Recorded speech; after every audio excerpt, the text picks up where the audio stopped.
तो ऊपर नीला आसमान और नीचे हम लोग हैं और आप लोग सोच रहे होंगे कि ये नया ड्रामा क्या है। तो आज का ड्रामा ये है कि हम करने वाले हैं लाइव कुकिंग, जहाँ पे आपको मैं दिखाऊंगी मज़ेदार स्नैक्स। और इससे पहले क्या स्नैक्स हैं और क्यों ये मज़ेदार है, इसके लिए आप वीडियो को लाइक कर दीजिए और कुक विद निशा चैनल को सब्सक्राइब। तो यहाँ पे हमारे साथ है शेफ़ निशु, जो चेल्स हैमलेट का पूरा किचन संभालते हैं और जो भी गेस्ट आते हैं इनके मज़ेदार हाथ का खाना खाते हैं। तो निशु जी आज हमें बताएंगे यहाँ पे बीटरूट कबाब, जो हमारी पहली रेसिपी होगी, और दूसरा है कॉटेज चीज़ फ्राइड। तो नूडल्स के साथ उनको रैप किया जाता है और फ्राई करके बनाया जाता है। तो चलिए शुरुआत करते हैं। एक तो अयोध्या के राम थे और यहाँ चेल्स हैमलेट के मैनेजर है हमारे राम जी, जिन्होंने हमें ये लाइव काउंटर लगाने की परमिशन दी। हम आपके लिए बहुत ही थैंकफुल हैं राम जी कि आपने हमें ये काउंटर लगा के कृतज्ञ किया। वाह। तो यहाँ पे बीटरूट कबाब का बैटर पहले से तैयार है और इसमें जो मेन इंग्रेडिएंट निशो मुझे अभी बीटरूट का है इसमें। हाँ जी। और इसमें हमारे रोस्टेड ड्राई फ्रूट है, सिसमी सीड है, बॉयल्ड आलू है, मुझे हरी मिर्च भी दिख रही है इसमें। और मसालों में क्या क्या डाला है? इसमें हमारा गरम मसाला है, नमक है, मिर्च है, और हमारी ग्रीन चिली है इसमें, और जिंजर है। तो निशु जी जनरली किचन में रहते हैं, कैमरे के आगे थोड़े से आज नर्वस हो रहे हैं, लेकिन उन्होंने हमें कहा है कि हम आपको ये रेसिपी ज़रूर सिखाएंगे और बताएंगे भी। तो जैसे कि इससे बड़ी अच्छी सी खुशबू भी आ रही है और क्रंचीनेस के लिए इसमें ड्राई फ्रूट है, इसमें रोस्टेड किए हुए। हाँ, उसके बाद से क्रंचीपन है इसमें, बहुत ही क्रंचीपन लग रहा है मुझे देखने से। तो अब देखते हैं कि इनको क्या करना है। तो बेसिकली बीटरूट को बॉईल किया है इसमें? नो मैम, इस बीटरूट को मिक्सी में ग्राइंड करके डाला गया इसमें। अच्छा। इसी से इसका जो कलर है इससे है ऐसे। तो इनका कहना है बीटरूट लिया है, उसको छोटे छोटे पीसेस में काट के मिक्सी में ग्राइंड कर दिया है, पेस्ट बनाया। तो पानी भी डालना है या नहीं? तो बिल्कुल पानी नहीं डालना, आपको बीटरूट का पेस्ट बना देना है और उसी पेस्ट के अंदर हमें डालना है बॉइल्ड आलू, सेसमी सीड्स, ड्राई फ्रूट्स को रोस्ट करके छोटा छोटा काटना है। और मसालों में डालना है नमक, गरम मसाला और red chilli powder, green chilli, और सब इंग्रेडिएंट को मैरिनेट करके बनाएंगे। तो ये कुछ देर रखना पड़ता है इसे? Yes ma'am. कितनी देर मैम? ऑब्वियसली 1 घंटा। ओके, तो इन सबको मिक्स करके आपको 1 घंटा रेस्ट कराना है। तो अब हम इस बैटर को क्या करेंगे निशु जी? मैम इसमें सीख में लगाएंगे इसको। तो सीख में लगाएंगे, एक बैटर निशु जी लगाएंगे और दूसरे को मैं ट्राई करूंगी।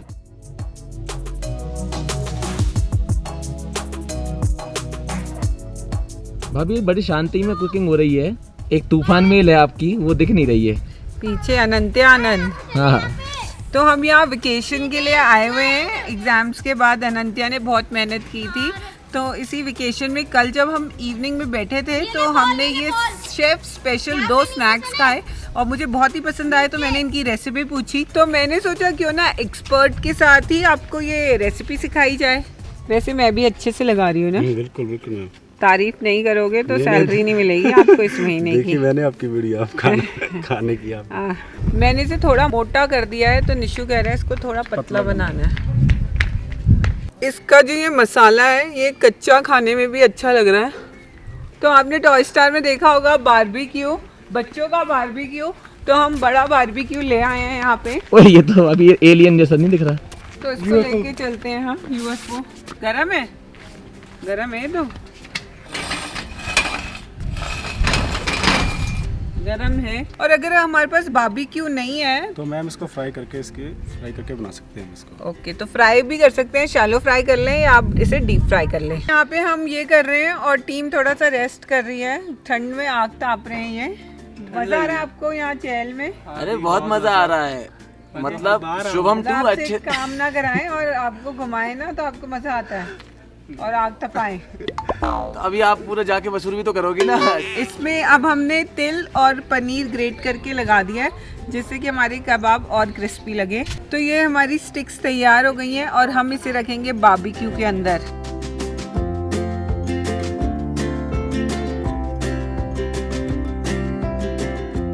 और जब ये हो जाए तो बीच बीच में इसमें बटर लगा दीजिए। बटर से ये अच्छे से टेक्सचर मॉइस्चराइज हो जाएगा और शाइन भी आ जाएगी। तो अब इसमें मैं बटर लगा रही हूँ। बटर लगाने से एकदम जूसी रहेगा और इसमें शाइन भी आएगी।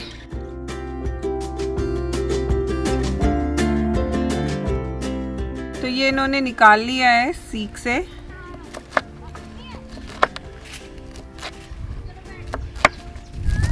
उन्होंने तो अच्छे से काटा है, मैंने पता नहीं क्या कर दिया। प्लेटिंग के लिए हमने खीरे को सेमी सर्कल करके रखा है और साथ में लच्छेदार प्याज ली है, स्पाइसी लेमन है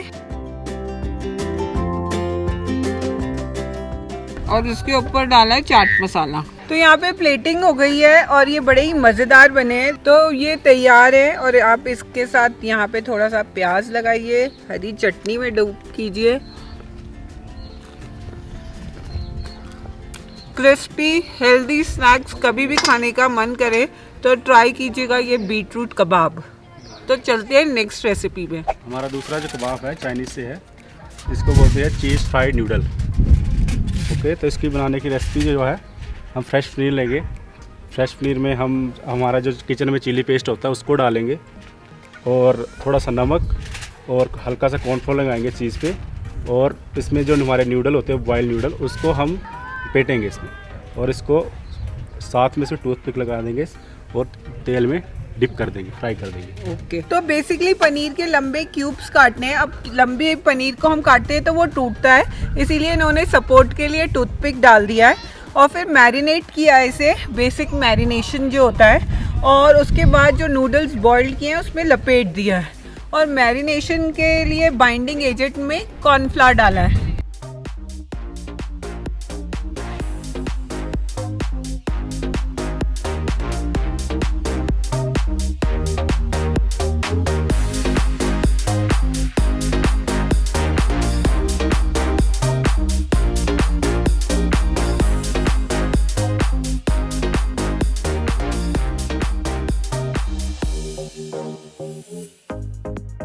तो इसे शैलो फ्राई कर रहे हैं, जिसके लिए यहाँ पे हमने कढ़ाई में रखा है तेल। तेल गरम हो रहा है और तेल को अच्छे से गरम करना है या मीडियम गरम? मीडियम आंच में। तो मीडियम आंच में तेल को अच्छे से गरम करना है। तो जैसे ही तेल यहाँ पे गरम हो जाएगा, अभी टाइम है थोड़ा तेल को गरम होने में, तो ये इनकी अपनी रेसिपी है जो ये आज ट्राई करके हमें यहाँ पे बता रहे हैं। अब ये तो एक्सपर्ट है, इन्हें पता है तेल गरम है, हम लोग छू के देखते हैं। तो चलिए आप इन्हें फ्राई करते हैं और धीमी आंच में इसे पकने देना है। तो इसे जो है हमें जैसे फ्राई करना है, उसकी जो बेसिक टेक्निक है वो ये है कि हमें इसे बहुत गरम तेल में नहीं डालना है, उससे ये सॉफ्ट हो जाता है। तो जैसे ही तेल मीडियम गरम हो, एक एक करके इसे डाल दें और हल्के धीमी आंच में ही पकने दें, इससे ये क्रिस्पी और क्रंची रहेगा।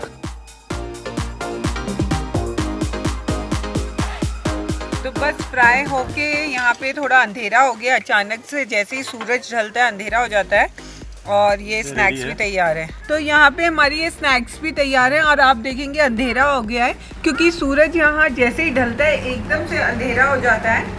और बस अब इसकी प्लेटिंग करेंगे और ये तैयार है। तो बच्चों के प्ले टाइम के लिए भी बहुत अच्छा स्नैक्स है, बट अभी बच्चे तो एंजॉय कर रहे हैं अपना, हम लोग ये मज़ा लेंगे इन स्नैक्स का।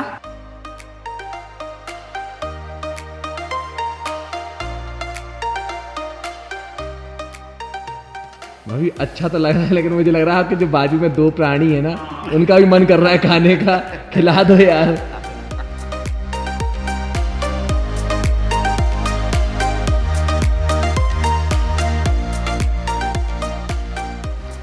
भैया कैसा लगा?